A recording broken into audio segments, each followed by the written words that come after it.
Aircraft making a condensation trail is very similar in many ways to when you go outside on a cold day and exhale. You create a condensation trail. That little cloud is a condensation trail. Now, if you take a 2-mile walk on a cold day and you can turn around and you can see your condensation trail tracking all the way back for 2 miles, that's how crazy it is to think that what we're looking in the sky is actually condensation trails. The contrails, not the chemical, the contrails occur because of cold air, minus 30. It takes a high altitude, around 30,000 feet plus. There's carbon dioxide and water vapor in that exhaust. That turns to ice crystals, and that's what you see, the white stream behind it. Those white crystals of ice warm up, dissolve, and the smoke goes away. And it never lasts more than a minute. What we're seeing now, and I first could not believe it, and I started looking at the skies, and these are not normal. They're not natural. There's something going on. I don't know who it is or why they're doing it. All I can testify is it's not natural and it's not normal. It's got to be some outside influence doing that. Thank you. I'm here to give you testimony that chemtrails, they're not contrails, are indeed real. They're spraying almost every day. I watch the clouds and watch the spraying program going on. I want to tell you that we're in very great danger from the pollution that's coming down over us. And we've been led astray by the military-industrial complex, and they're responsible for the cloud's creation and weather manipulation programs. They're dark operations. That's why they're not out in the media. I look around and I see people are starting to look up and see this. Many times I've spoken about chemtrails, and I get this blank look on my face. What are you talking about? I'm saying, look up. As a pilot, before I fly, I look up. And so, boy, they're really out there working. When you look up at the sun and you see a white haze, that is aluminum floating in the air right now, and it's coming from the aircraft. There's a huge amount of aluminum being found because these sprays have aluminum, strontium, barium, manganese. And there's a lot of argument that aluminum is very common to be found. But aluminum is only common in a bonded form. It's not common in a free form, and we're finding high rates of free aluminum in the soil, which is not natural. The metal compounds that are being used are environmentally dangerous. We need to be monitoring them. We need to be testing them. Okay, these previous guys, I've watched exactly what they do, and yes, they are correct. I've seen exactly the same stuff, so ditto marks on those. You want some figures? Okay, latest water test, tested the rain. 13,100 micrograms per liter of aluminum in the rain in 2013. Normally, it should be 0. So 13,100 is pretty damn much, folks. It used to be 0, then it was 100s in the 2000s, and then since 2010, it's into the 1,000s and the latest 13,100.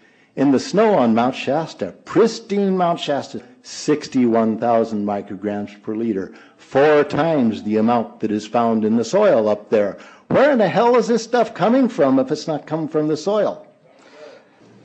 We have clouds in the sky we've never seen before. Almost every day I'm seeing clouds I've never seen before. And NASA has been even named a few of these new clouds.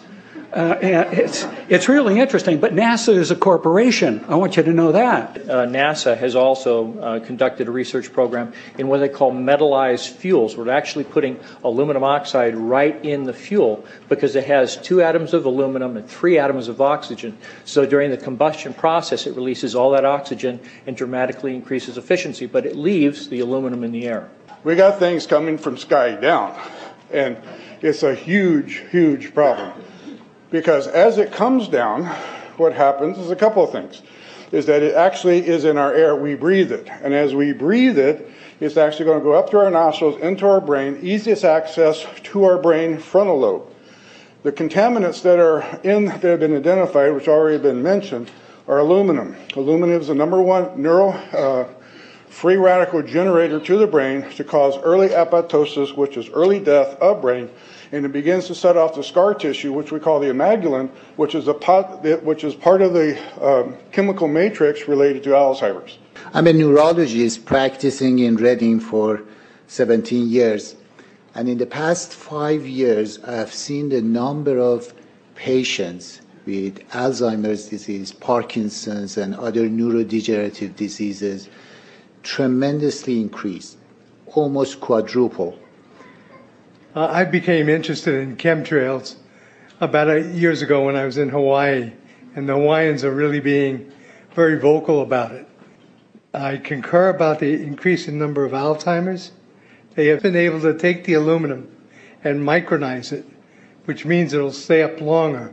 But it also means, and I don't know if any of you have noticed a metallic taste in your mouth when they're spraying, but you inhale that, it goes up through your cribriform plate and through your sinuses and into the brain. As you heard, to spray nanoparticles, very small particles. These nanoparticles, they basically trigger a programmed cell death in the brain, and that is the ultimate path we see in Alzheimer's.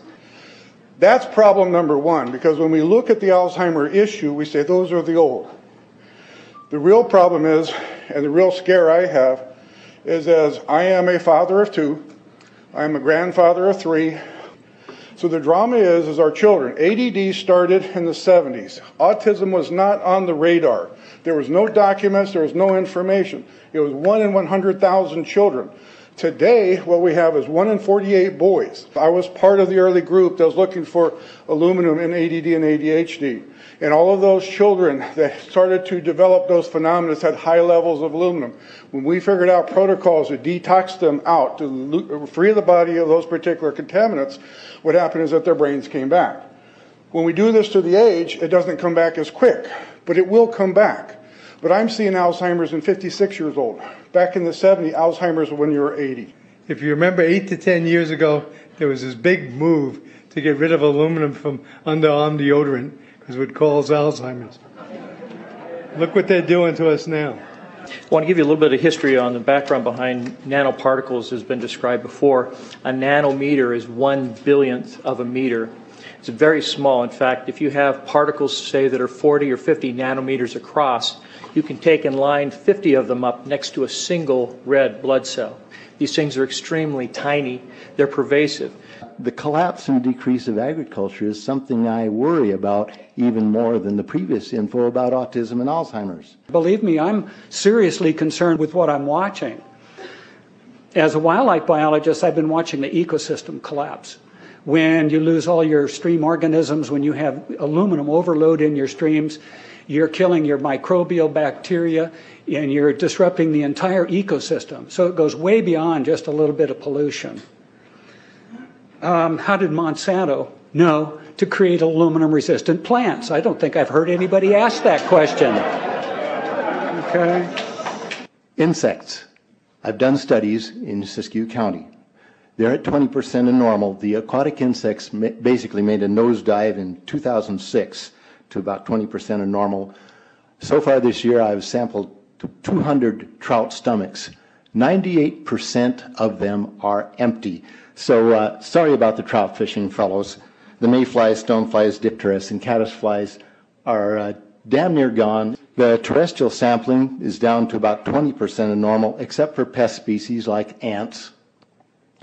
We're seeing a loss of the major bird species, and as the gentleman said, the ecosystem is unraveling, and Audubon's been telling you that for years. The materials that are going into the environment right now, aluminum oxide nanoparticles and barium nanoparticles, these just happen to be the same materials that they use in nanothermate explosives. And so when this stuff settles down out of the air into the environment, it is small enough to be absorbed through the root structure of the trees in the forest. And so when there's a forest fire, and there will be a forest fire, those fires burn dramatically hotter.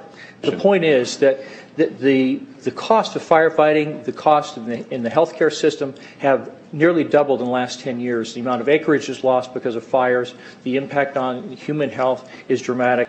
I personally tested water and aluminum, and I found aluminum had 47 times the normal expected amounts. Strontium had 10 to 20 times the amounts. Barium was 20 times. This is what the stuff looks like here. I collected, most people just think it's a cobweb, but I tested it. It has outrageous amounts of barium, strontium, and aluminum, but they destroy the sample, so I'm not letting this get away from me. You know, these tests are international. in scope. We're seeing this all over the world, guys. Okay, pH of acid soils is 20 times more alkaline. The aluminum in the soil has doubled in the last 10 years. The rain normal was 5.6. It's 20 times more alkaline. Aluminum blocks essential nutrients. I am unable in my garden to restore normal pH, and that's because nanoparticles are now in the circulatory systems of both plants and humans. The Air Force conducted a study starting in 1993. It was called In Vitro Toxicity of Aluminum Nanoparticles in Rat Alveolar Macrophages. That's a real fancy way of saying testing the effect of aluminum nanoparticles on the white blood cells in the little air sacs in your lung, the alveoli. And what they found in this 8-year study was that these particles, when you're exposed to them long enough, it suppresses the ability of your white blood cells to defend you from airborne infections coming into your lungs. So it suppresses your immune system. But they also found that these same particles, once they get into your system, they can actually go through the barrier in each one of the cells. They get inside the cells, and these particles can actually suppress the ability of mitochondria, which are in the cells that help to gobble up toxins and things that would be harmful to the nucleus and the reproduction process of the cells in your body. These processes are suppressed, and so essentially by breathing this material in, your immune system is dramatically suppressed. I wrote to the federal government because Air Force wrote a book, and on the first page of the book they said, we're going to control the weather by the year 2025. I asked them, what are they doing spraying these chemicals on the public? I said, there's violation of United States Code 50 USC 1520, which prohibits the American government from experimenting on the U.S. citizens with chemical agents. I said that law also requires who's ever experimenting, when the federal government does it, that they have to report to Congress within 30 days. They wrote back, they said they don't know what I'm talking about. We have enough evidence that there's a spraying going all over the place.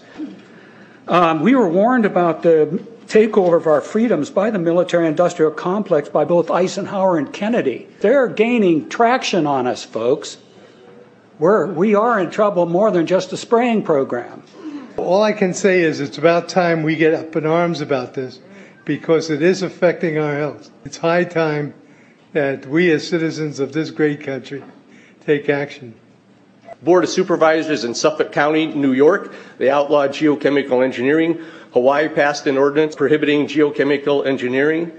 I urge you to bar geoengineering in Shasta County and pass an ordinance. At least ask some damn questions. What the hell is all this aluminum doing here? Why are the trees dying, fishes dying? Why is there Alzheimer and aluminum spiking? And why are these fibers on the ground here in Shasta County? Thank you. Thank you, Mr. Marmon. Today, the Shasta County Board of Supervisors has been the beneficiary of some sincere, passionate, and knowledgeable comments. And I thank you for those. I am in agreement with my colleagues about sending letters and a call for action, but I would hope that we could go a step further. I would like for us to send a copy of this video where all of you spoke today, all 2.5 or 3 hours of this testimony, to be sent to our senators and our U.S. representatives, and also our representatives in the state of California. We'll do that. Let them listen to the passion that came out of this meeting today. Thank you. You have the motion in front of you. I think it's understood. All in favor, say aye. Aye. Any opposition? Motion passes unanimously.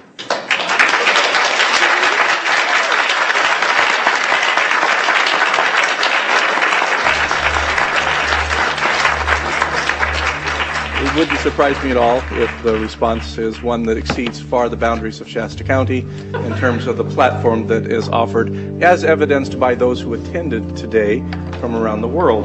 That's very impressive.